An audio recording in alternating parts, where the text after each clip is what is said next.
Hello, everyone. This is Sophie Padalecki from the Office of PACE Success Coaches at Alamance Community College. And today we are going to be talking about reading strategies.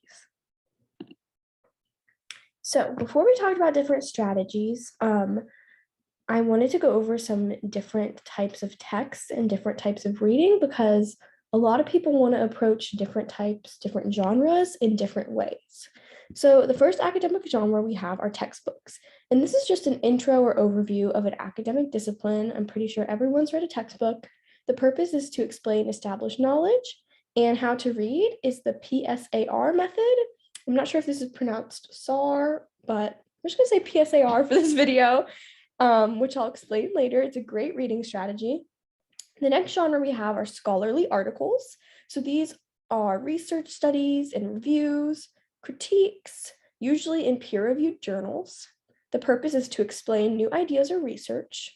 And then how to read, begin with the abstract. And if you're familiar with scholarly articles, you know exactly what the abstract is. It's right at the beginning that kind of summarizes each part of the article. And then the last genre is literature, which is for entertainment. So these are books that you might read in an English class or the classics. The purpose is to entertain, and even though they might not be entertaining to you. And how to read is identify the narrative arc. So knowing the different genres and knowing how to read can help you set intentions when you're picking up a piece of work to read, because you're not going to read a textbook how you'd read literature and vice versa. So we're going to do a stop and think, pause the video. What type of genre is easiest for you to understand? What type of genre do you need extra support / resources to get better at reading? So maybe think about this. You could write it down, talk to a friend about it, anything you want. So having trouble reading, just use PSAR. This is from the Success by Design textbook, and it is a great strategy to tackle reading if you are just not a fan of reading or you've had issues reading in the past. So what does it stand for? It's an acronym for prepare, survey, annotate, and review. SAR is a helpful tool for active reading. So many students think that they're active reading when they use a highlighter or a pen to underline important ideas, and this is good. I'm not deterring this, but as classes increase in difficulty, new strategies must be added so you can be an even more active reader. So now we're going to go over each part of this strategy. So the P is for prepare. This is before you even start reading, you need to be in a headspace of ready to learn, set intentions, prepare your environment, and have realistic expectations. So to prepare your environment, you might want to get rid of distractions, your phone, the TV, and having realistic expectations would mean not saying, okay, I'm going to read 100 pages and remember everything. Maybe saying, I'm going to read 20 pages and write down the key terms. Next, we have survey. So this is when you look at the table of contents to see what you'll be learning so that you can kind of prepare your brain. Another idea for the survey part is to turn section headings and subheadings into questions that you can answer after reading. And then finally, think about what you already know about the material, because this can help you get in the right headspace and this can help you understand the new material better. Next, we have annotate. So annotating is essentially taking notes while you read, and it forces a student to interact with the material, and it can help one recall the information later. Essentially, it's a simple process to make it easier to understand what you're reading. Then the R stands for review. This is when you scan the chapter for terms, examples, or ideas presented during class, because if the professor says it in class and it's in your textbook, it's very likely to be important. To review, you can also look over your annotations periodically. So when you're studying, instead of having to read the whole chapter again, you could just read over your annotations. And another way to review, a little helpful tip, is to shut your book and try reciting or summarizing the notes to see what you remember. All right, so you saw me mention annotating, and you saw that it's pretty much just taking notes, but there are a lot of different ways you can annotate.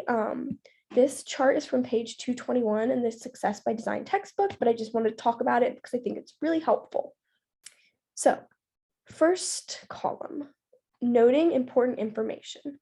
So specifically, this is when you note definitions, terms, examples, diagrams. How to annotate, you could develop a constant system. For example, box key terms, star examples, circle diagrams. This way, when you're looking, let's say you're like, oh, I need to go and look at my key terms. You can just look for the boxes. Or if you want to find examples, just look for the stars. Next, we have questions.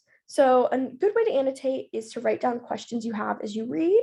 And if your question isn't answered by the end of the chapter or assigned reading, you could ask your professor in class. And trust me, professors love when you ask questions because it shows you're really engaging with the material. Next, we have noting responses. So this is when you write down your reactions to material. So you can write how you feel about what's being discussed and the way the author presents it.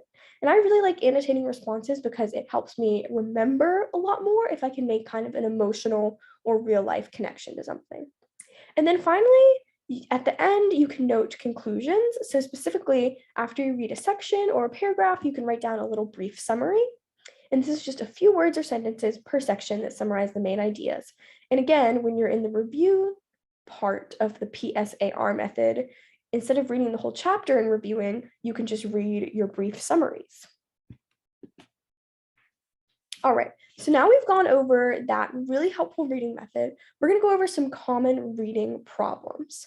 Struggling to understand the material, getting bored or distracted, or having trouble remembering what you've read. So if you have this problem of struggling to understand, try this. Use context clues to decipher a word's meaning. Look up difficult words in the book's glossary or an online dictionary, and keep a log of new words and their meanings in the back of your notebook, and you can review these regularly. So let's say you're reading a sciencey textbook and you're not sure with a lot of the vocabulary. The more and more that you write down new words and their definitions and review them, the easier it'll get to read these sciencey textbooks. Another issue is getting bored and distracted. So you can try this. Consider the text genre and read with a goal in mind. Prepare your environment. Have a pen in your hand ready to take notes. Make sure you're annotating well and read with the intent of finding answers. Having trouble remembering? Try this. Annotate. Now, you might have noticed that I mentioned annotating a lot in this video. That's because annotating is pretty much the #1 reading strategy because it requires you to interact with the text, which is essential for memorization. Another way to help yourself if you're having trouble remembering is to turn chapter headings into questions and quiz yourself. And then finally, read strategically. So we're going to do another stop and think. Pause the video and answer this question. What are some problems that you face while reading? What strategies can you do to alleviate these problems? And if you don't know, you could check out your Success by Design textbook. You could ask a friend, a teacher, a parent, or your success coach. And that's all I have for you today. If you need more information, check out Chapter 9 of the Success by Design textbook. It's a really great resource that was written specifically for students. So I would definitely check that out. Thank you so much.